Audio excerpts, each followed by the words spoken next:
Hi, my name is Catrice Otango, and a lot of you don't know me because this is a YouTube video and I've never put a video on YouTube before. So you've never seen me before, you don't know who I am, but let me tell you why I'm here. I'm here because I do a lot of filling out applications for at-home work. I was recently displaced from my job back in March 2014, and ever since then, I've been just researching different at home jobs. And a lot of the research has been through workersonboard.com with Alicia because she's great. She actually follows through with a lot of the information and gives you a lot of wealth of information that you can use in your search when you're filling out the applications for remote positions to work from home.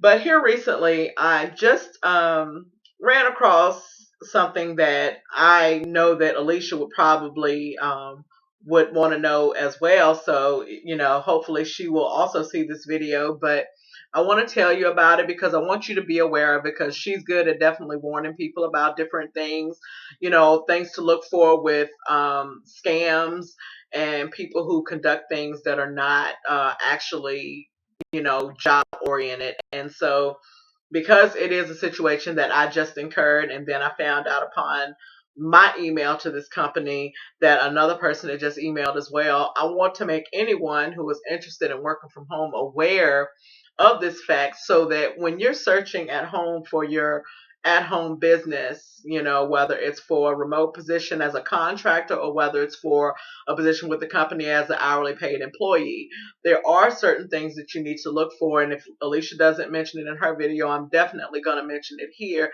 And I'm going to be very detailed about it. So I want you to please pay close attention and always be on the lookout for this. Because I found that the particular company that I signed up with, they do a thorough search. They do a thorough, what do you say? They want a thorough profile from the freelancers who are looking for jobs, but they do not do a very thorough search and verification of the client who is seeking a person who is looking, for someone to work for them. And I had to find this out the hard way after I had given some pretty personal information. And luckily, a lot of it was contained. And I think that I've rectified the situation. But here's how it started.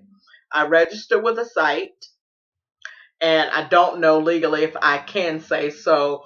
In order to prevent me from getting a lawsuit, I will not mention the company, but because it's actually not the company's fault, and I have addressed this issue with the company, and I do hope that they will correct this in the future so that no one else will experience this problem.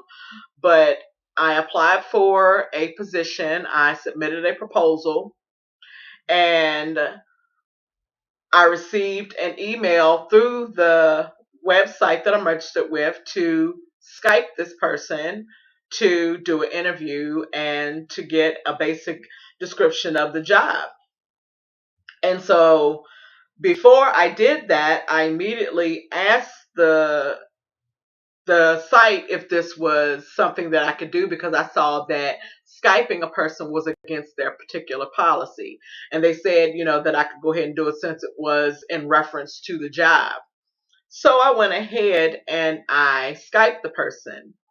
So upon doing that, a couple of days later, now, mind you, I had already told this gentleman via Skype, please notify me when you have a date and time available for this interview.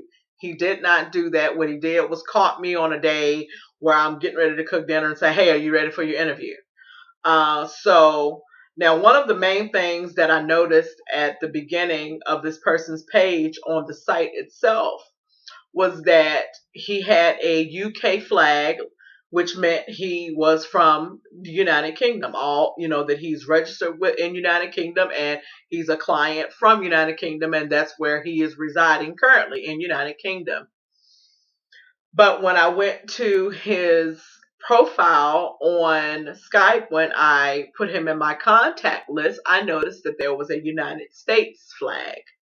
So this kind of threw up the first red flag because I saw United Kingdom on one site and then I saw United States on the other. And I did not mention this to him until later on in our interview. So anyway, he's telling me that the interview was going to be a two-parter, that it's going to be first, us just general talking about the company, so on and so forth. And then we would switch over to video interview. And so now, mind you, at the time, my husband and I both are in the same room. As you can see, the same room that we're in. We have two desks in here, where we have both of our computers where we do our work. And so I told him, I said, well, my husband and I both are in here, so is that going to pose a problem? And he said, no, no problem. Now, mind you, we never had a video interview once I mentioned that my husband was in the room with me. So I imagine that must have posed a problem for him as a fraudulent person who was scamming me or trying to scam me, because he didn't get very far. So anyway, once this happened, we went through this interview and he said, the two things that kept coming up during this interview was, do you really want the job? Do you really want the job? And I said, yes, sir, I really want the job. He said, well, when can you start? And I said, Tuesday. Now, this was a Sunday we were having this interview, and I said, Tuesday. And his whole tone changed from that point. He immediately said, well, why can't you work Monday? This was a problem for me because I could sense the tone in this conversation. So that is red flag number 2. Look for the tone in a person. If a person is not professional at the beginning, when you're talking to them, you're supposed to be interviewing, and I can immediately tell a person's tone when you're talking, whether it's through a text message, through a voice message, face-to-face contact. People's tone when they're talking to you.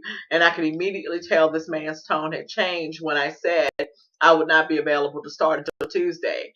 And so on Monday, when I was unavailable at 12:37, he messaged me and said, hello, are you there?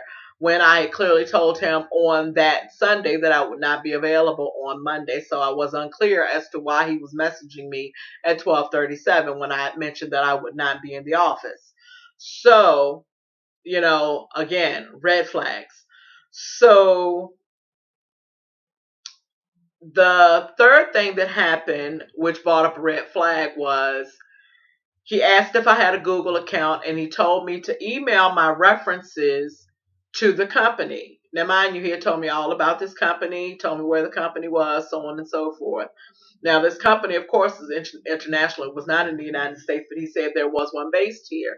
But what happened was I went through and because I like to check out things for myself, I'm not going to rush through the company website, just to satisfy his curiosity. I like to go through things at my leisure. So always research things for yourself. Don't just go on somebody's word that says, this is my company, I work for this company. Do your research. Do your research. Do your research. I cannot say that enough, because I had not gone through the research that day that he gave me the company's name. And had I done that, I probably would have blocked him, the same day.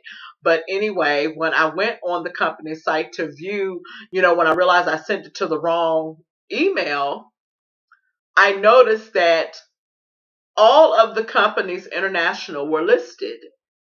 Their Norway office, their Sweden office, their Romanian office, their United Kingdom office, all of their offices were listed. The only one that was not listed was the one in the United States. This threw up the third red flag, because if you say that you work out of a company from the United Kingdom, but you also have a company in the United States, then when I went to the international site for this company, the first thing that I should have seen was their United States email and telephone information as well. I learned this from Alicia through Workers on Board, through the Click Worker, because Click Worker had an assignment where you had to actually research foreign companies and find their corporate information. So I thank Alicia for that, because through that research on Click Worker, I was able to go back and research that information and find that there was indeed no United States company that was supported with this company. So I immediately emailed the Norway corporate office of this company, and I said, hey, I received a word that you were hiring a remote data entry worker in your United Kingdom office, and I'm here based in the United States, and I'm told by that this is your worker and he works at the United Kingdom office, and I need verification that this gentleman actually works for you. Upon my not surprise, I find out that not only is he not a gentleman with this company, but they do not have a company in the United States, and that there was a previous complaint about this gentleman, and that he had asked for money. So now, one thing Alicia does states on her Workers on Board YouTube clips is that when you apply for a job, that no one should ever ask you for any money. That should not be anything in there about that. So I'm really sorry about that. But anyway, nobody should ever be asking you for any money to start your business. If you're working for a contractor, they should only be interested in your I-9 and, any, maybe your federal tax withholding paperwork and stuff like that. That should be the only thing they should be asking for. So, anyway, after that, the phone is distracting me, so I'm trying to get back on point. But anyway, so once I received that email back from her saying that, this gentleman was not with them, I immediately recontacted the company in which he applied to this site. And I told them, about the problem that had occurred. So all in all, I immediately went back to my Skype account and re-blocked this gentleman, because I had blocked him previously because my gut was just saying, and please listen to your gut. If you don't listen to anything else in your life, listen to your gut. I'm a Christian, and so to me, my gut is the Holy Spirit talking to me.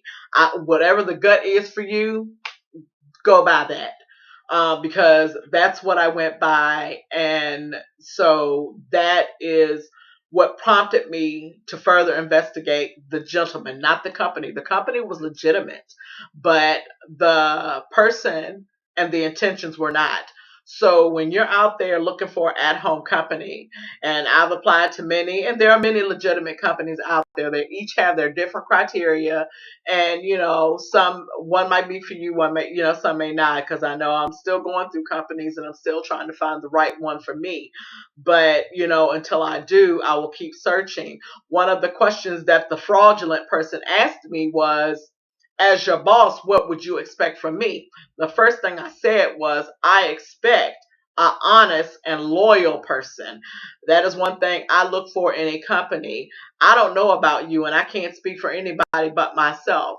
But as bad as I want to work from home, as much as I'm looking for a legitimate at-home company, let me be the first to tell you that I'm not going to sacrifice my character or my honesty or my integrity for any amount of money in the world. I will say that again. I will not sacrifice my character, my honor, my respect, and my integrity for any amount of money in the world.